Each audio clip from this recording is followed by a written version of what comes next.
বিসমিল্লাহির রহমানির রহিম। ইনফিনিটি স্কুলের সৈনিকদের এইচএসসি এমসিকিউ ক্র্যাশ কোর্সে স্বাগতম।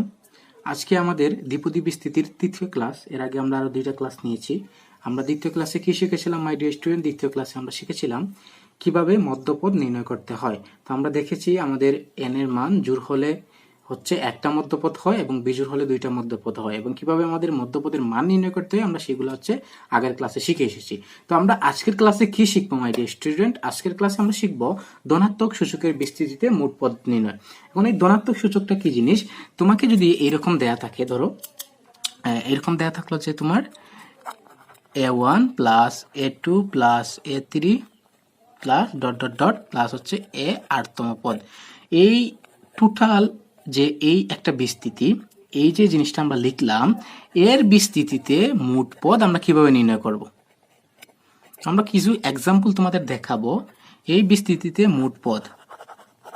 তো এখান থেকে আমরা মোট পদ কিভাবে নির্ণয় করব তার ফর্মুলাটা আমি তোমাদের লিখে দিচ্ছি। তার ফর্মুলাটা হচ্ছে আমাদের n প্লাস আর মাইনাস ওয়ান সি আর মাইনাস ওয়ান। এটা হচ্ছে আমাদের ধনাত্মক সূচকের বিস্তৃতিতে মোট পদ নির্ণয় করার ফর্মুলা। তো এখন দেখো আমাদের এখানে কোয়েশ্চন কিরকম কোয়েশ্চন আসতে পারে। আমাদের কোয়েশ্চনটা কিরকম কোয়েশ্চন আসতে পারে? একটা কোয়েশ্চন ধরো, একটা এক্সাম্পল আমরা দেই। সাপোজ তোমাকে বলে দিল যে a plus B to the power হচ্ছে 10, হোল পাওয়ার হচ্ছে 10। এইখানে এই যে বিস্তৃতি, এইটার বিস্তৃতিতে আমাদের মোট পদ কয়টা, এখানে আমাদের কয়টা পদ আসবে? অথবা তোমাকে যদি বলে দেয় যে a plus B whole square, এইটার বিস্তৃতিতে কয়টা পদ আসবে? তো এইটার বিস্তৃতিতে আমরা কি জানি কয়টা পদ আসবে? তো এটার ফর্মুলা আমরা দেখো এখানে লিখে রাখছি। এখন এই ফর্মুলা প্রয়োগ করে এটা আমরা আগে করি। এটা করার পর হচ্ছে জিনিসটা আরো সহজভাবে তোমরা বুঝে যাবা, আরো ক্লিয়ার হয়ে যাবে কনসেপ্টটা। তাহলে দেখো এখানে হচ্ছে আমাদের এন প্লাস হচ্ছে আর, আর এখানে আর জিনিসটা কি? আর হচ্ছে এই যে এন এর মান তো আমরা বুঝলাম, এই যে পাওয়ারটা, বাট এখানে আরটা কি? আর হচ্ছে আর সমান হচ্ছে পদ সংখ্যা। আর সমান কি? আর সমান হচ্ছে পদ সংখ্যা। তো আমরা সবগুলোর পরিচয় জেনে গেলাম। এবার হচ্ছে আমরা আমাদের ফর্মুলাতে বসাই মানগুলা। তাহলে দেখো এন এর মান হচ্ছে 10 প্লাস হচ্ছে আর এর মান, এখানে পদ কয়টা? দুইটা, মাইনাস ওয়ান সি, এখানে কত? আর এর মান কত? আর এর মান হচ্ছে আমাদের কত? 2 মাইনাস 1। এখন থেকে আমাদের কাজ শেষ। এখান থেকে আমাদের কত আসবে? আমাদের আসবে হচ্ছে 11 সি 1। এই যে 12 থেকে 1 চলে গেলে 11 সি 1। তো 11 সি 1 এটা মানে কি বোঝায়? 11ই বোঝায়। তো এগুলো হচ্ছে আমরা বিন্যাস সমাবেশে শিখে আসছি। তো দেখো আমরা কিন্তু খুব সহজে কি করতেছি, আমাদের একটা ফর্মুলা ইউজ করে আমরা কি করতে পারছি, এখান থেকে আমরা আমাদের পদ সংখ্যা, মোট পদ সংখ্যাটা আমরা নির্ণয় করতে পারছি, মোট পদ সংখ্যা। তো এইটুকু পর্যন্ত সবাই ক্লিয়ার? এইটুকু পর্যন্ত বুঝতে পারছো? তো দেখো আমরা এবার হচ্ছে এইটার বিস্তৃতিতে মোট পদ আমরা নির্ণয় করব। তো আমরা আগে এটার ফর্মুলাটা লিখে দিচ্ছি। a প্লাস বি হোল স্কোয়ারের সূত্র আমরা কি জানি? স্কোয়ার প্লাস 2ab প্লাস হচ্ছে বি স্কোয়ার। তো এইখানে দেখো এখানে পদ কয়টা আছে? আমরা হচ্ছে আমাদের ফর্মুলা প্রয়োগ করে আমরা বের করবো। তাহলে এখানে দেখো এখানে n এর মান কত? n এর মান হচ্ছে 2, এখানে আর এর মান কত? প্লাস 2 মাইনাস হচ্ছে 1 সি 2 মাইনাস 1। তাহলে এখান থেকে আমাদের কত আসবে? হচ্ছে 4, 4 থেকে 1 চলে গেলে হচ্ছে 3 সি, আর এখানে 2 থেকে 1 চলে গেলে কয়টা? কত? 1। তাহলে 3 সি 1 এর মান কত? 3। তাহলে এখানে দেখো পদ কয়টা? পদ 3টা না? এখানে দেখো পদ কয়টা? পদ 3টা না? এখানে হচ্ছে পদ 3টা। তার জন্য এই যে আমাদের ফর্মুলাতে আমরা বসাই, আমরা কত পাইছি? আমরা 3 পাইছি। তাহলে দেখো এই যে এরকম আমরা তো এই ফর্মুলাগুলো জানি। তারপর হচ্ছে a plus B whole cube, এই ফর্মুলাটাও জানি।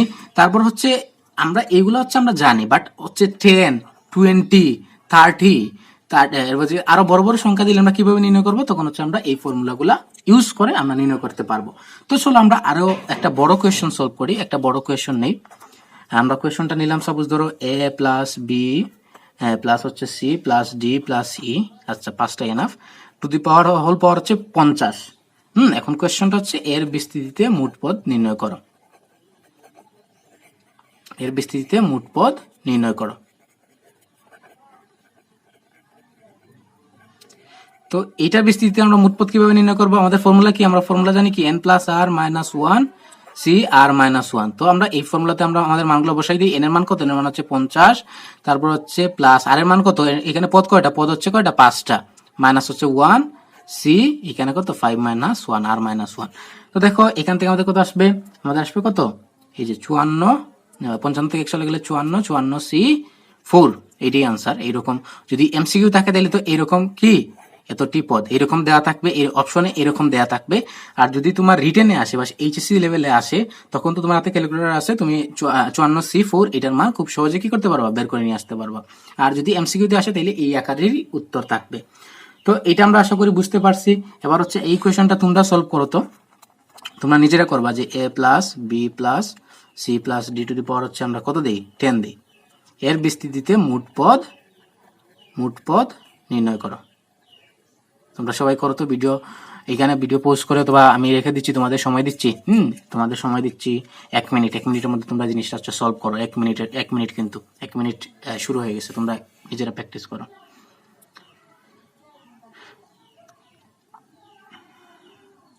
তো এরই ফাঁকে হচ্ছে বলে দিই, আমরা হচ্ছে এইচএসসি 22 ব্যাচের জন্য একটা নতুন ব্যাচ নিচ্ছি। সেই ব্যাচের ক্লাস শুরু হওয়ার কথা ছিল 25 আগস্ট। তো সেইটার ক্লাস আমরা শুরু করছি 1 সেপ্টেম্বর থেকে। তো তোমাদের পরিচিত যারা আছে তাদেরকে একটু জানাই দাও, আমাদের পেজে পোস্ট করা আছে, জিনিসটা হচ্ছে একটু তোমরা শেয়ার করে দাও। হ্যাঁ, এবং পাশাপাশি এই অঙ্কটা করে ফেলো। এই অঙ্কটাতে কত উত্তর আসে একটু বলো তো তোমরা সবাই। তো আমি করতেছি তোমাদের সাথে। এখানে দেখো আমাদের কি এন এর মান কত, এন এর মান হচ্ছে 10। তারপর এখানে পদ কয়টা, 4টা, 4 - 1 সি, এই যে 1 4 - 1, তাহলে এখান থেকে আমাদের আসবে হচ্ছে 14, এখানে 13C3। তো এটার মান মাঝে এটা যদি এরকম দেয়া না থাকে তাহলে আমরা এটার মান কিভাবে নির্ণয় করবো, আমরা হচ্ছে বিন্যাস সমাবেশে কিন্তু এই টেক্সট গুলা শিখাইছি। যখন হচ্ছে NC8 থাকে তখন হচ্ছে এখানে আমরা কি করব, এই যে নিচে যত সংখ্যা থাকবে আমরা কি করব, নিচ থেকে আমরা কি করব, আমরা ততগুলা সংখ্যা নিব। জয়টা আছে এখানে 3 আছে, তাহলে আমরা তার আগের সবগুলা সংখ্যা নিব, 3টা নিব। আর এখানে 3 আছে, আমরা উপর থেকে কি করব, আমরা 3টা নিব। তাহলে 13, 12, 11। আমরা কি করছি, এখানে 3 আছে যার জন্য আমরা কি করছি, নিচে 3টা নিছি।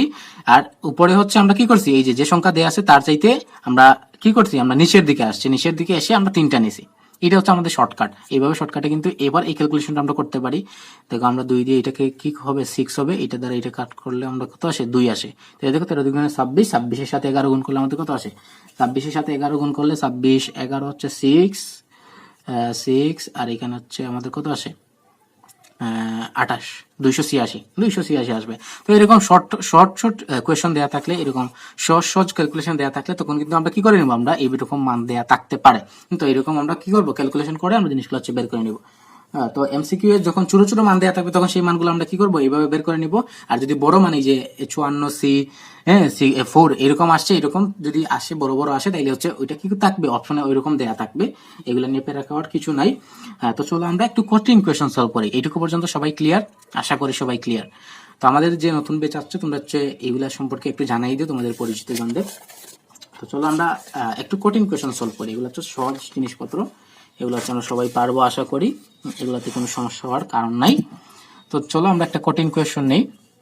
একটা কোয়েশন আমরা সাপোজ হচ্ছে আমি তোমাকে বলে দিলাম a² + 2ab + b², তারপর হচ্ছে 10, তো এর বিস্তৃতিতে মোট পদ কত। তো এটা আমরা কিভাবে করব একটু বলো তো সবাই। বিস্তৃতিতে মোট পদ নির্ণয় করো। তো এটা দেখো, এটা কি দিছে, এটা কিন্তু আমাদের কি করতে হবে, একটু কাজ করে নিয়ে যাইতে হবে। একটু কাজ করে আমাদের এই যে আমরা কি দেখেছিলাম, a1 a2 প্লাস হচ্ছে a3 ... প্লাস হচ্ছে ar, তারপর হচ্ছে n, আমাদের এই আকৃতিতে নিয়ে যেতে হবে। কিন্তু এটা কি দেয়া আছে, দেখো এটা কি দেয়া আছে, বিস্তৃতি করে দেয়া আছে। তাহলে এটাকে আমরা কি লিখতে পারি, দেখো আমরা লিখতে পারি যে এই যে a² + 2ab + b², এটা আমাদের কি সূত্র, a + b² সূত্র না। তাইলে আমরা জাস্ট এইখানে নিয়ে ফেললাম উপরে 10, তারপর আমরা কি লিখতে পারবো, a + b two the power হচ্ছে হোল পাওয়ার হচ্ছে 10। এখন এইটার বিস্তৃতিতে কিন্তু আমাদের মোট পদটা নির্ণয় করতে হবে। তাহলে মোট পদ কত আসবে, দেখো মোট পদ আমাদের কয়টা আসবে। তো এইরকম যখন হচ্ছে এটা হচ্ছে 20 হবে আসলে, এই যে 10 দুগুণে হচ্ছে 20। তাহলে এখানে আমরা মোট পদ কিভাবে বের করবো, আমরা আগের ফর্মুলা কি জানি, ফর্মুলা যে 20 + 2 - 1 c 2 - 1। তাইলে এখানে আমাদের কত আসতেছে, দেখো আমাদের আসবে কত, আমাদের আসবে হচ্ছে 21c1। তাহলে আমাদের কত আসতেছে, 21টি পদ। তো আরেকটা শর্ট ট্রিক্স এইখানে বলে দিই, যখন হচ্ছে এই যে দুইটা পদ থাকবে, মানে r = 2 হবে, তখন আমাদের উত্তর আসবে আমাদের উত্তর আসবে n+1। আমাদের উত্তর কি আসবে n+1। আরেকবার মনে রাখো, যখন হচ্ছে দুইটা পদ থাকবে মানে কি আর সমান 2 থাকবে, তখন আমাদের উত্তর হবে n+1। তাহলে দেখো এইটার ক্ষেত্রে আমরা সলভ করি n+1, তাহলে আমাদের n এর মান কত 20 প্লাস 1 হচ্ছে 21। তাহলে দেখো আমাদের উত্তরের সাথে যাচ্ছে। তখন কিন্তু আমাদের এই যে এত কিছু বসানো লাগতেছে না। জাস্ট কি মনে রাখবা, যখন r=2 থাকবে, যখন কি থাকবে, যখন r=2 থাকবে অর্থাৎ হচ্ছে পদ থাকবে দুইটা, তখন আমাদের উত্তরটা হবে, মোট পদ সংখ্যা হবে n+1। আমি লিখে দেই যে পদ সংখ্যা =2 হলে মোট পদ হবে n+1t। তো আশা করি এইটুকু পর্যন্ত বুঝতে পারছো আমরা কিভাবে ধনাত্মক সূচকের বিস্তৃতিতে মোট পদ নির্ণয় করতে হয়। তো আরেকটা কোয়েশ্চন তোমাদের জন্য দিয়ে দেই, এটা তোমরা নিজেরা প্র্যাকটিস করবা। a+b+c+d+e+f+g+h তার পাওয়ার হচ্ছে কত 70। এর বিস্তৃতিতে, এটা হচ্ছে তোমরা নিজেরা করবা, বিস্তৃতিতে মোট পদ নির্ণয় করো। এটা কি পারবা তোমরা? তোমরা যদি তোমরা নিজেরা এটা জিনিসটা হচ্ছে করো, তোমরা নিজেরা চেষ্টা করো ইনশাল্লাহ। হ্যাঁ, আমার যারা এই ক্লাসটা যারা পুরো মনোযোগ দিয়ে করেছো, তোমাদের ভুল হওয়ার কোনো সম্ভাবনা নাই। আমরা দ্বিপদী বিস্তৃতি এভাবে পর্যায়ক্রমে শেষ করে দেব, তারপর অন্যান্য চ্যাপ্টারগুলো শেষ হয়ে যাবে ইনশাল্লাহ। আমরা খুব তাড়াতাড়ি শেষ করব। এবং হচ্ছে আমরা এই জিনিসগুলো যে পড়বো, আমরা হচ্ছে বুঝে শুনে পড়বো, আমরা বুঝে পড়বো। আমরা যদি বুঝে পড়ি, তাহলে হচ্ছে এই যে অনেকের কাছে দ্বিপদী বিস্তৃতি কঠিন লাগে, জটিল সংখ্যা কঠিন লাগে, বাট এগুলা আসলে এত কঠিন না। আমরা যদি বুঝে শুনে পড়ি, বুঝে পড়ি, তাহলে হচ্ছে সবকিছুই আমাদের কাছে সহজ লাগবে। এখন হচ্ছে আমাদের জিনিসগুলো হচ্ছে আমাদের এনজয় করতে হবে। পড়াশোনাটা আমরা যদি এনজয় করি, তাহলে হচ্ছে আমাদের সবকিছুই ভালো লাগবে। এই পড়াশোনাটাকে আমাদের নেশায় পরিণত করতে হবে।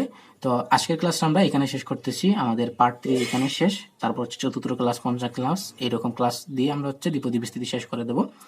তোমাদের জন্য শুভকামনা রইল। ভালো থাকো সবাই। ধন্যবাদ সবাইকে।